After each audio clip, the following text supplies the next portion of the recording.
Podcast. I am your host, Rob, with his co host, the noble one, the dark Frenchman, Steve, as always. And you're listening to the number one movie podcast from 20,000 Leagues Under the Sea. So, dude, John Leguizamo recently for the lack of diversity on the new Super Mario Brothers movie.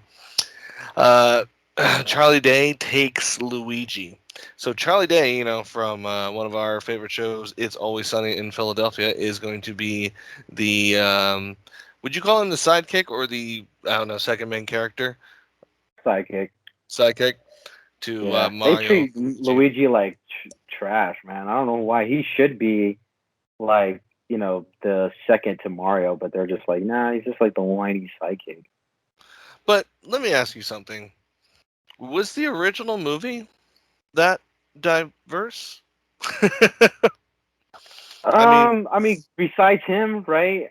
yeah. I don't know. I know they had like that big black lady. Remember that? Like they had Mhm. her in there. They had obviously John Leguizamo.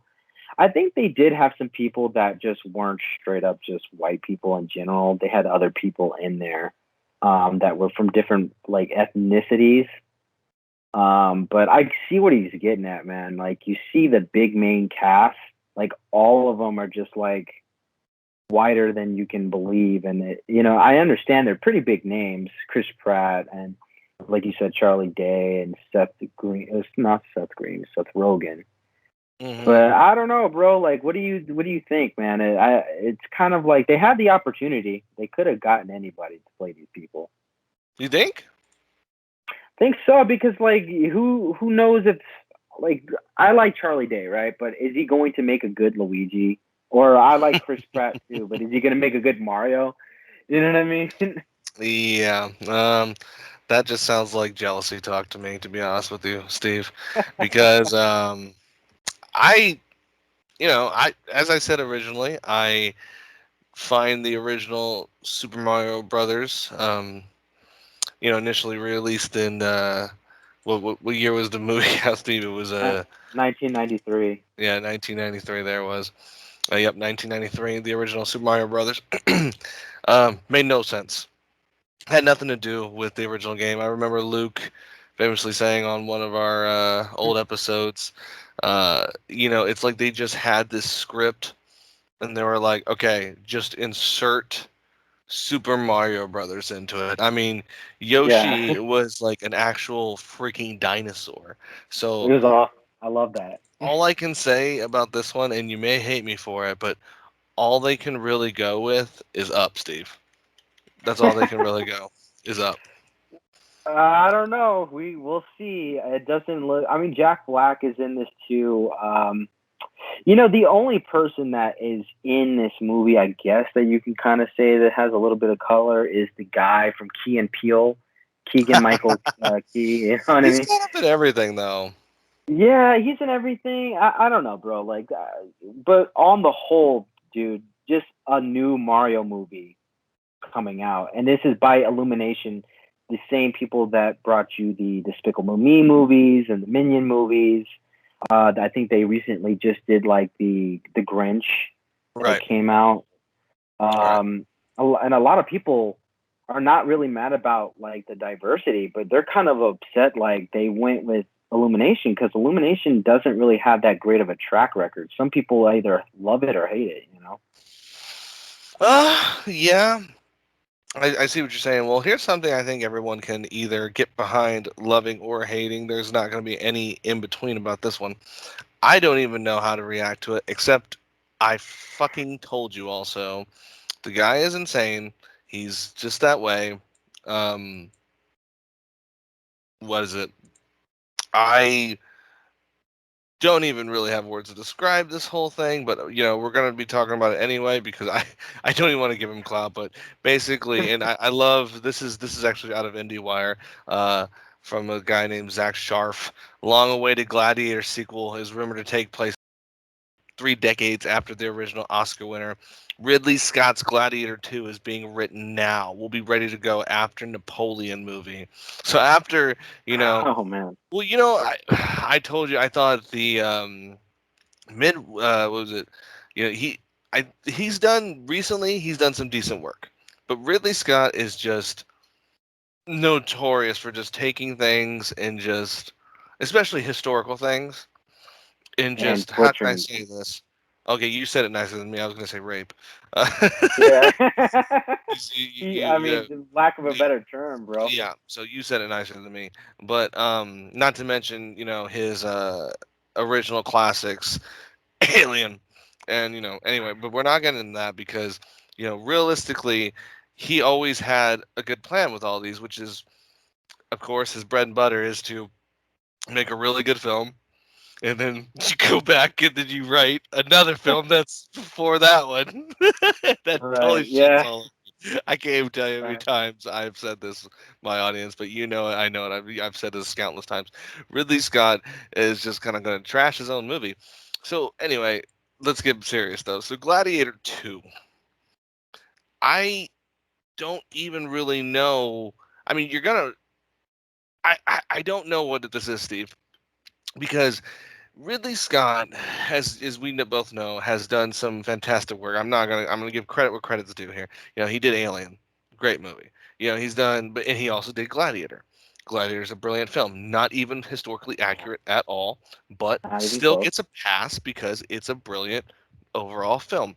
However, ever since that, you know, I don't want to say peak because he can peak, he still peaks from time to time, but when he hit that mark with Gladiator, everything was from the director of Gladiator, from the right director of Gladiator was everywhere.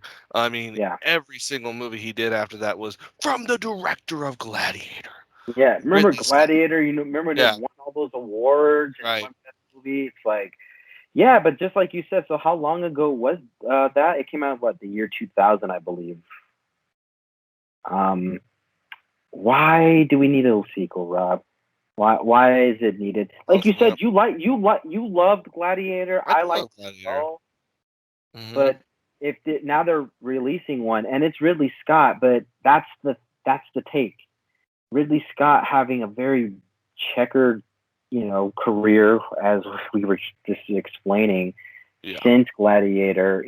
Some ups, some downs, and some really, really lows, right? agreed. Uh, dude, I don't know, man. Is he just like more so on the track where he's like, I don't care anymore. Like I want to just fill out as much as I can In raking because money. in raking money. Because Rob, like, there's going to be CGI. There's going to be somebody unhappy with this film. Yeah. What story can you do other than just making it again? That's what I'm saying. It can only, and we've said this countless times, and I think we're the famous ones for this on the internet for saying it and dub it. Real Shark said it. Double stampy, no erases, blue make it true, and that is there can only be a first one, Yeah, and there can only be a sequel. Like it's like Boondock Saints. For all the faults that movie had, the sequel, for as terrible it was, there can only be a sequel. Like, and everyone who hates it's like, yeah, but what did you expect? If you hate it because it's just not the original. But yeah. I digress. It's still a bad movie. Let's see here. So, what else do we have going on here? So, oh, here's another good one I found. This was out of Screen Rant today. Is that I'm not even gonna go through the whole article because I love it so much. Is that Quentin Tarantino defends his all the feet in his films, and I gotta say, Quentin, um, you don't have to defend anything to someone like me because I get it, buddy. I get you. I suffer from the same affliction. You know, the foot way, I guess you can say. I'm not afraid to admit that, like some, and I will also never uh, I will never defend any feat I have in my future films either. I will hold them proudly up there. As a matter because, of but fact, that's going to be the first and last shot you see. It's of just my upcoming films is going to be feet, beautiful women feet. They're just going to pop in, even if it has nothing to do with anything. yeah. But Why does he have to defend that, bro? Like, he doesn't have to what? Who defend it at all. cares? You know why? Because it's his films. And if the Yeah, man and I'm being dead serious, if the man and the females in the films are perfectly okay with, the feet angles, who cares? Who cares? Maybe Tarantino films aren't for you. I personally enjoy them. So that's what I'm saying. You don't have to defend anything because I personally like it. So I think Feet angles, yeah. I like the feet angles. That's what I'm It's saying. gonna be a next thing in genre movies. Feet. Feet angles. And I will also be having feet angles in my films as well. So I hope everyone's ready for that. So um let's see here. Yeah, I don't know why he has to defend that. So we're going to go ahead and move on from that one cuz I think it's just too funny to even take seriously. So, Ridiculous. first of all, we got Superman is going to be facing off against James Bond. If you haven't heard, yeah, that's right. Henry Cavill is going to be in the next James Bond film. Not to mention Daniel Craig says the next James Bond uh, movie is not going to be his problem. Apparently, Yeah, like there's a lot of controversy surrounding his new No Time to Die film. It's supposed to be his retirement from James Bond. Daniel Craig will not be doing another James Bond film. But I guess that's why he's saying it's not his problem, because he's like, listen, this is my last film. I've been kind of not wanting to play James Bond for a while, move away from it. And he's like, I don't care what happens. Like, hand it off to other people, and people are upset because they're like, well, James Bond has to be this, and James Bond has to be that. And I didn't see it, but there's supposed to be like a new James Bond, but it's like a black female, and people are all up in arms about it. So oh, so I actually want to first of all address a few things when it comes to Daniel Craig and the whole James Bond thing. First of all, Steve, I must share with you this great fucking image that I just pulled up and I'll make sure I put it on our tweet here for you, our audience. I'm gonna show this to Steve right now. This is one of the fucking funniest things I've ever seen. So I just typed in Daniel Craig because I was gonna look up, his filmography, just so we know we're giving you the right information, our audience. And I gotta show you. Look at this, Steve. There is, for those of you who can't see, there is Daniel Craig for some reason holding an old phone with in with his jeans pants undone, is that with what's his going on pants there? undone, and he looks fabulous. But for some reason, that Right, looks totally photoshopped. It just looks like his right. head is planted on some guy's butt body. But but I digress. That was that was fucking great right now. He just showed you. It does. It Okay, looks like, okay. But anyway, so Steve, when it comes to Daniel Craig, I have to say, and Daniel, whatever, Mr. Craig, whatever you want to be called out there, Bond, whatever. I have to say, I think you're quite the asshole when you play James Bond, and I actually like him outside of anything he does of James Bond. I mean, I like, when he's done Knives Out and when he's done what was it? The Girl with the Dragon Tattoo. I like Defiance, Quantum of Solace, uh, Renaissance, Munich. The Jacket. I mean, he's done quite a few Invasion. films. He's done, yeah, Invasion. I love Invasion. He's done quite a few films that people don't realize he's in, and I'm like, God, Daniel Craig is such a diverse actor in these other films, but the film he's mostly known for is fucking James Bond, and Yeah. it's just kind of, for me, it's like it's a two-way streak here. It's like that's probably why he's like, I don't give a shit who's gonna play James Bond after me because I'm being tired of being known as James Bond. I mean, you Yeah. can't when you're James Bond, you can't really get rid of the mantle of James Bond. I mean, look who else has played James Bond. Um, Sean Connery. Who was the who was the one guy? Pierce Bronson. Pierce Brosnan. Yeah. How Yeah, can you forget him, yeah, dude? I didn't forget him. Roger Moore was also James Bond, but Pierce Bronson, man, Brosnan. I don't know. He was our James Bond growing up, and I Yeah. don't know. Who do you think is more James Bond to you, Steve? I mean, you had Timothy Oh Dalton, man. Roger Moore, Sean Connery, Pierce Brosnan, and Daniel Craig. I mean, David Niven, Barry Nelson, George Lansby. I mean, Who Any- who's your favorite James Bond? like you said, bro. Like I think just because it's us and who we grew up with, it's Pierce Brosnan, man. GoldenEye and Tomorrow Never Dies, but it was probably a close second is Sean Connery, just because I've seen he's in so many of them. They even brung him out of retirement because they're like, we need a good Bond, bring him back, and he was like in his like late 50s or early 60s when they brung him back. It was crazy, but yeah, dude, like all these actors, like you said, with Daniel Craig, and he's had an illustrious career now. Like he's Bond. It's over, and Yeah, that's he's what James happens. Bond. Yeah, like it's and what happens with James Bond characters and actors are they age and they get new people. It happens. I And think now I think they suffer from what I like to call the Harry Potter disease. They'll never be seen outside of being James Bond. Just like, yeah. I mean, when you see him, you think what James Bond first, right? When you see Daniel Craig. unfortunately, now I do. I used to not, but now I do Uh, because I know he's in yeah, like that's just what is dominated by our media. Because you have that No Time to Die, Spectre, Skyfall, Casino Royale. yeah, and they're great. I mean, like he Casino finishes Royale good with one. cheese. Whatever. I'm Yeah, surprised no one's ever put two and two together on that. That's a goddamn conspiracy right there. It should be Casino Royale with cheese. That's what I say to that. But I don't know. Like I said, I'm not trying to be offensive to Daniel Craig, but I just have never seen him as anything. Like I think he's an asshole in James Bond, but everything else he does, I'm like, I love it. Like I don't even necessarily think, and I'm not being trying to say it's bad. The girl with the dragon tattoo. Uh, I've seen all the films, including the American version, with him in it, and I thought he did a fine job. And even yeah, though I'm not the biggest fan of those films, I thought they were he was I thought they good. were okay. Yeah, I thought he was good in them. So let's go ahead and move into our movie review for today.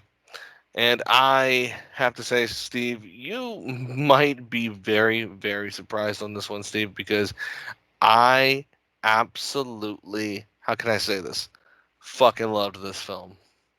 Mm, That is Night Books 2021. That is on Netflix. That is right. yeah. Did you see this film, Steve? I did see this film, Night Books. It kind of took me by surprise. I didn't know what to expect. Writers Mickey Daughtry, Tobias Akanis, J.A. White, director David Yorvesky. He's been around. You had an interesting cast in the film itself. You had Kristen Ritter, who was Natasha, who was great. I love Kristen Ritter. You had Lydia Jouet, Winslow Fegley, and Keela Ayani as Jenny.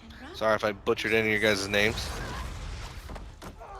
But pretty like some Disney stars. I think the Winslow of Wrigley, who played the kid Alex, the main kid. He's Hmm. been in some Disney projects. Um, it's interesting. The other New generation Jerry uh, Maguire kid. yeah, right, yeah, dude, that's exactly what I was thinking, and I was like, am I too old for thinking that?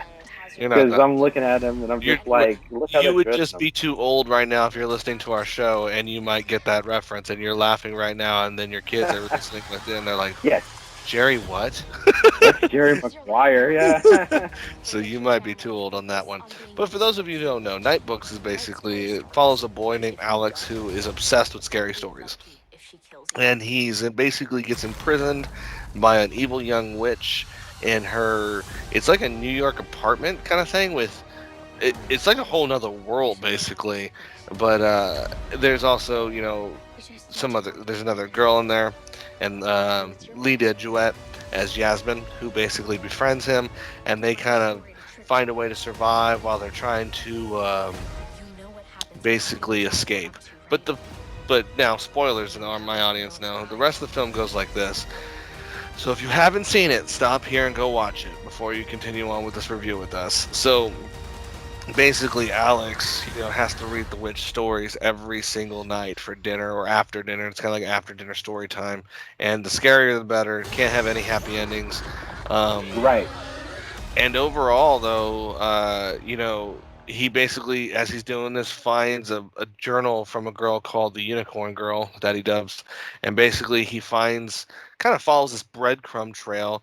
Wink, wink. Hansel and Gretel in the film, in the book as well, is kind of implemented in this film, and long story short, which caught me by surprise, my audience, was the twist in this film, and apparently, it's getting a bad rating too. I should have mentioned the rating. It's about a 5.8 out of 10, with a rate. It's going down in popularity, which I disagree with. But anyway, but long story short, on the ending itself, turns out that Hansel and Gretel is real because the witch tells Alex, all stories, especially the best scary ones, are in some, facet of reality.